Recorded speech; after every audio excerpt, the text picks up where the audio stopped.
Veloster. Tá pensando em comprar um carro desse, mas está na dúvida se é um bom carro, se ele vai te atender bem, se a manutenção vai caber no seu orçamento. Então vem comigo que nesse vídeo eu vou trazer um levantamento completo de todos os custos envolvendo a compra e a manutenção de um veículo desse. Vamos falar aqui de documentação, seguro, cesta de peças completa, lista de equipamentos, parte mecânica, consumo, tudo em detalhes. Então se já gostou do tema, não esquece de deixar aquele like no começo do vídeo para fortalecer o canal. Se inscreva se ainda não for inscrito. Eu sou o Paulo Silva e esse é o Bate-Papo Automotivo.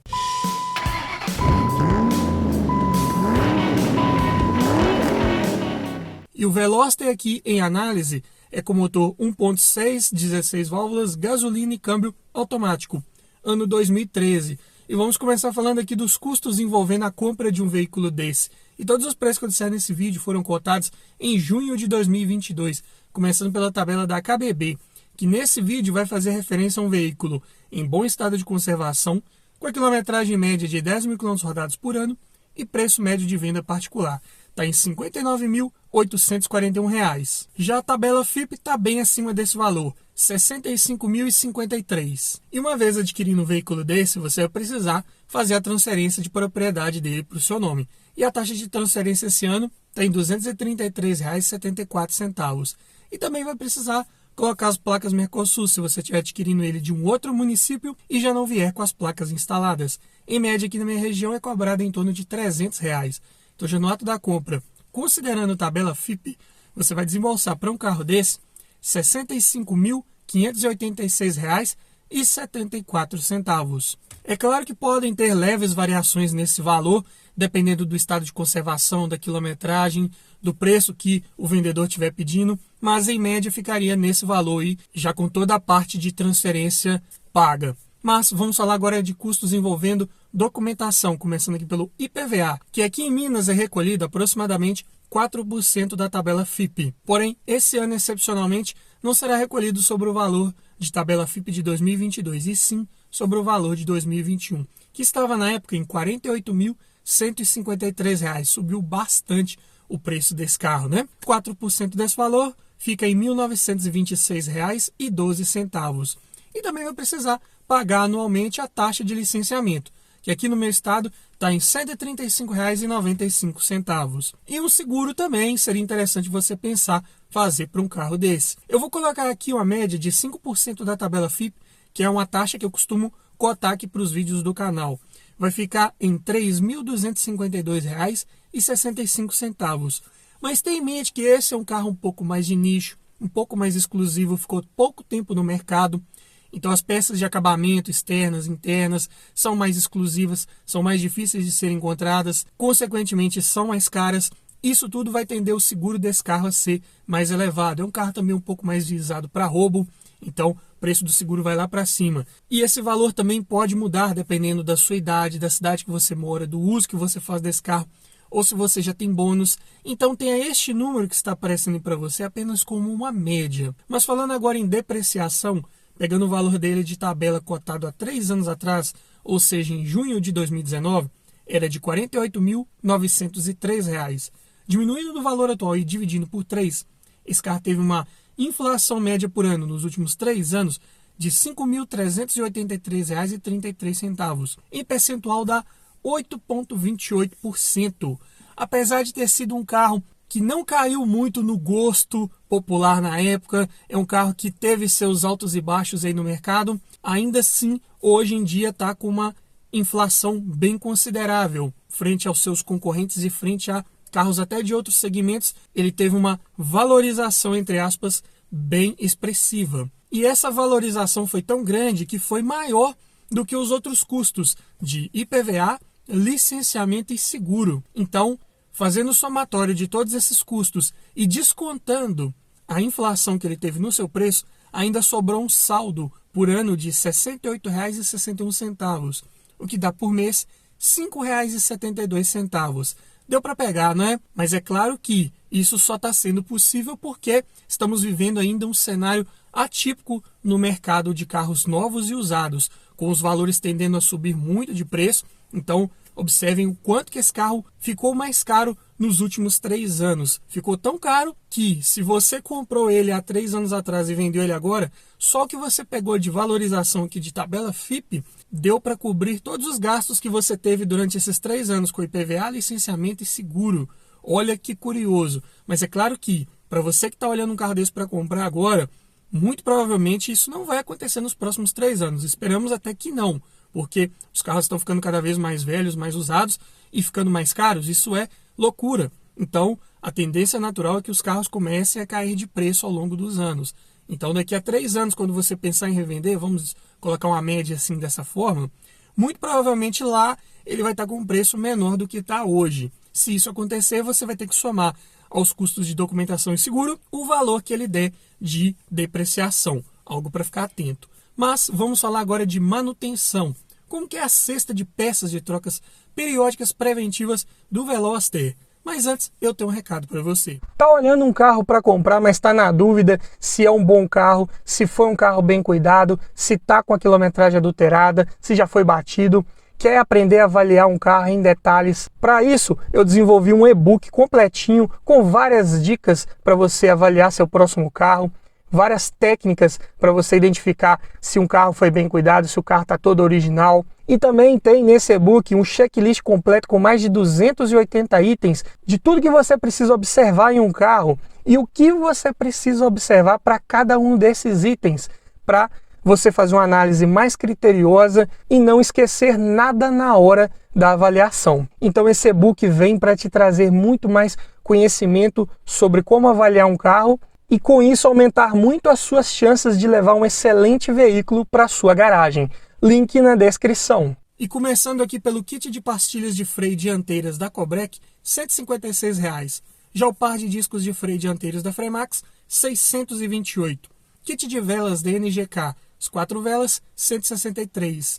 Já os pneus, nas medidas 215, 45, 17, cotei aqui os Continental Premium Contact 6. Vão ficar em R$ 3.400 os 4 pneus. Um pouquinho mais puxado aí na parte de pneus. Falando agora em óleo de motor. Esse aqui é o Gama, né? Mesmo motor do HB20, pega 3,6 litros com a troca do filtro. E a especificação da Hyundai é a 5W30. Então cotei 4 litros de um Castrol Magnatec 100% sintético 5W30 API SN. Vão ficar em R$ 180 os 4 litros. Falando agora em correia de acessórios, cotei aqui da Gates. Vai ficar em R$ 175. E aqui é o preço apenas da correia, não tem tensor incluso. Já o kit de corrente de distribuição, que não é o item de troca periódica preventiva, mas vou colocar aqui a título de curiosidade, da Autolook, vai ficar em R$ 2.200. E esse é um kit que contém uma corrente, 2 polias, 2 guias e um tensor. Falando agora em filtros, começando pelo filtro de ar da Mali, R$ 62. Já o filtro de óleo da Manfilter, R$ 37. Passando para o filtro de combustível, ele é um pouco mais caro porque ele trabalha interno ao tanque. E eu cotei aqui da Japan Parts, R$ 138. E o filtro de cabine, cotei também da Manfilter, R$ 49. Falando agora em amortecedores, os 4 da Monroe, modelo Monroe Matic Plus, pressurizados apenas a óleo, vão ficar em R$ 1.664. E como estamos falando de um carro de transmissão automática, vamos colocar aqui também os custos envolvendo a troca do fluido do câmbio. A especificação da Hyundai aqui é o fluido que atende a ATF SP4. E essa é uma transmissão com a capacidade de 7,3 litros. Então você vai precisar de cotar pelo menos 8 litros de óleo. E eu encontrei aqui um fluido da Febi Bilstein, código 34608, que atende a essa norma da Hyundai. E juntamente com os 8 litros de óleo, cotei também um filtro, porque de nada adianta você trocar o fluido e não trocar o filtro também. Cotei um aqui da Japan Parts. Então os 8 litros de óleo mais o filtro vão ficar em R$ 1.603. E aqui ainda não está incluso o valor de mão de obra, porque vai depender muito da região do Brasil que você está me assistindo e também vai depender do processo de troca que você fizer, se vai ser por gravidade ou por máquina. Esse último pode encarecer um pouco mais o custo de mão de obra, algo para ficar atento também. Mas em compensação é um processo que vai expulsar 100% daquele óleo velho e garantir que vai ficar na transmissão apenas o fluido novo. Então, somando toda a cesta de peças do Veloster e descontando, como eu já disse, né, o kit de corrente de distribuição, vai ficar em R$ 8.255. Eu diria que é um custo alto para você manter um carro que não tem tanto apelo esportivo com questão de desempenho. Vou falar de desempenho mais à frente nesse vídeo. Mas é um carro que eu diria que poderia estar brigando ali com um hatch médio, ter um visual um pouco mais arrojado do que seria o i30, mas ainda assim está bem caro de manter. Os vilões dessa manutenção aqui foram os pneus, discos de freio também um pouco mais caros do que carros do mesmo porte, filtro de combustível também um pouco mais caro, né, do que aqueles convencionais que ficam na parte externa, e o óleo de transmissão aqui, né, que pega uma boa quantidade, né, 8 litros, juntamente com o filtro, também ficaram num preço um pouco mais elevado. Por isso, eu digo que não é dos mais baratos de manter com relação à manutenção preventiva. Mas vamos falar agora dos custos envolvendo abastecimento, começando aqui pelo custo do tanque cheio. Esse carro tem um motor apenas a gasolina, que aqui na minha região está sendo cotado numa média de R$ 7,59 o litro. E esse carro tem um tanque de 50 litros, então vai ficar em R$ 379,50 para enchê-lo. E como que é o consumo? Peguei aqui dados de ficha técnica. Na cidade ele faz 10,5 km por litro, na estrada 13,9. Até que o consumo é bom. Estamos falando aqui do motor do HB20 1.6. Então, dependendo da sua forma de guiar, dependendo do trânsito, dá para conseguir médias até razoáveis. E ainda falando em dados de ficha técnica, agora na parte de autonomia, na cidade com o tanque cheio, esse carro pode rodar 525 km, se for na estrada 695. Uma autonomia, eu diria também, na média, condizente com um tanque de 50 litros.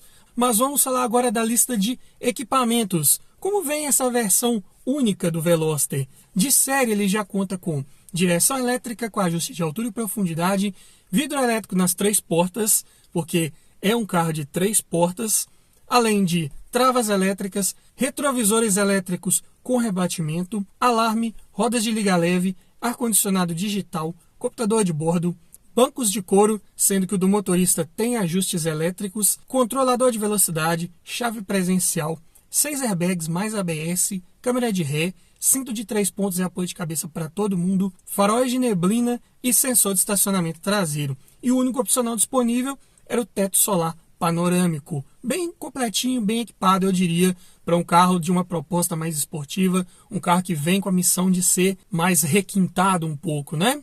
E no sistema de som, condizente com o ano dele. CD, USB, Bluetooth e comandos no volante. Falando agora de parte mecânica, um dos pontos mais polêmicos do Veloster. Aqui em 2013, ele veio equipado com motor Gama, como eu disse, mesmo do HB20. Porém aqui, abastecido apenas com gasolina. Mas é o mesmo duplo comando de válvulas no cabeçote, acionado por corrente, com variador de fase para as válvulas de admissão e equipado com tuchos mecânicos. A potência, 128 cavalos a 6.300 RPMs. Na época, a Hyundai declarou que esse carro tinha 140 cavalos, mas depois de vários testes aí na prática, foi comprovado que a potência era um pouco menor. Já o torque ficou em 16,1 kgfm, chegando aos 4.850 RPMs. Mesmo com variador de fase para as válvulas de admissão, esse torque máximo chegava num giro bem elevado, o que não era legal para as retomadas de velocidade, mesmo tendo uma boa relação de peso-potência, uma vez que esse carro tem um peso de 1.170 kg, bem leve, a relação de peso-potência ficou em 9,1 kg por cavalo. Pode parecer um desempenho até satisfatório, porém nas arrancadas ali no torque em baixa, ele ficava muito devendo. E isso se refletia também no 0 a 100, que ficou em 12,8 segundos.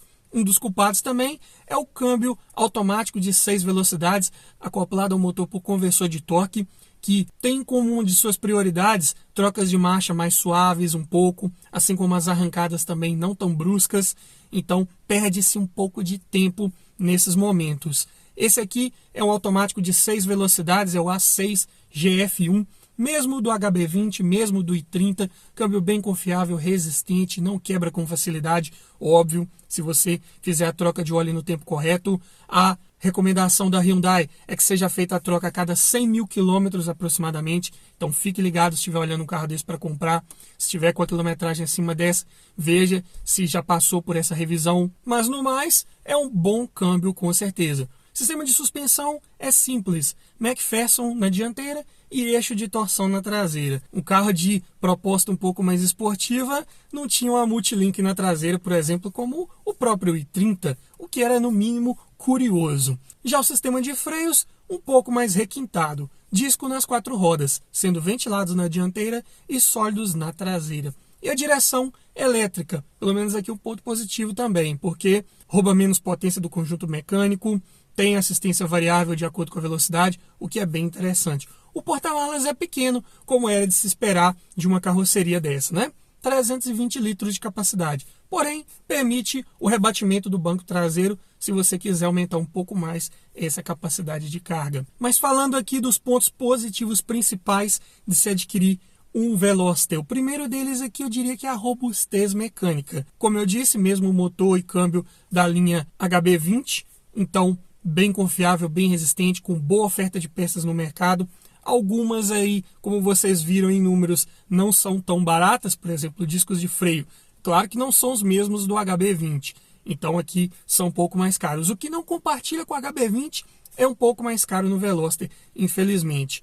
A lista de equipamentos aqui é boa, tem vários itens aqui de série que você não encontrava em carros de categoria semelhante nem como opcionais, o que é um grande ponto positivo para você que gosta de equipamentos de tecnologia a bordo. Além disso, o acabamento é bom, bons materiais empregados ali nos forros de porta, no painel, nos bancos, assim como a linha i30 também, nesse quesito, não fazia feio. E o consumo de combustível, pegando aqui os dados de ficha técnica, até que é bem razoável. Mas é claro que se você resolver acelerar um carro desse aí na prática, dependendo da sua forma de guiar, ele vai gastar mais combustível com certeza, ainda mais sendo equipado com câmbio automático, né? E como pontos de atenção, pontos negativos, primeiro deles aqui tem que falar, obviamente, do desempenho.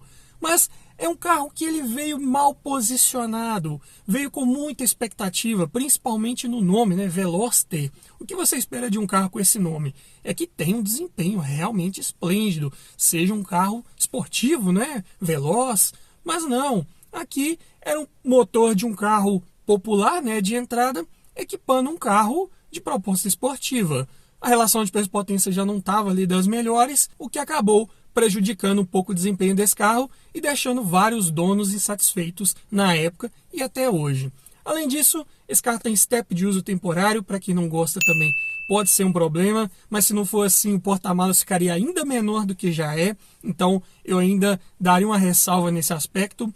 Além disso, é um carro com uma carroceria meio que exclusiva, ali 3 portas, é algo que não é muito comum de se ver no nosso mercado. Então, acaba se tornando um carro um pouco mais caro com relação a peças de acabamento. Por exemplo, um forro de porta da porta aqui do motorista com a da porta do passageiro não é o mesmo tamanho, o que acaba aumentando o custo de produção e encarecendo o preço final de uma peça dessa, por exemplo. Além disso, como tem poucos aí no mercado, poucos rodando, é um carro um pouco mais visado para roubo. As peças de acabamento externos também são exclusivas, são mais caras, faróis só dá nesse carro, lanternas traseiras da mesma forma, para-choques nem se fala. Então, o seguro também acaba ficando bem mais caro, o que é um ponto bem importante para você considerar. Além disso, é um carro com a capacidade para apenas 4 passageiros, outro detalhe para você ficar atento. E o espaço interno para quem vai no banco de trás, já dá para imaginar que também não é dos melhores. Tem uma caída bem acentuada do teto ali na parte traseira,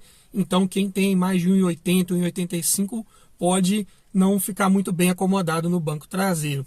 Além disso, pneus de perfil baixo, olha só, medidas 215, 45 e 17, são pneus bem finos, podem ser um pouco desconfortáveis, principalmente dentro de cidade e em ruas e estradas não muito bem pavimentadas. Por essas e outras razões, é um carro mais desvalorizado, apesar dos números na prática não mostrarem isso, mostrarem que teve uma alta bem considerável no seu preço, mas é por causa do cenário atípico que estamos tendo aí.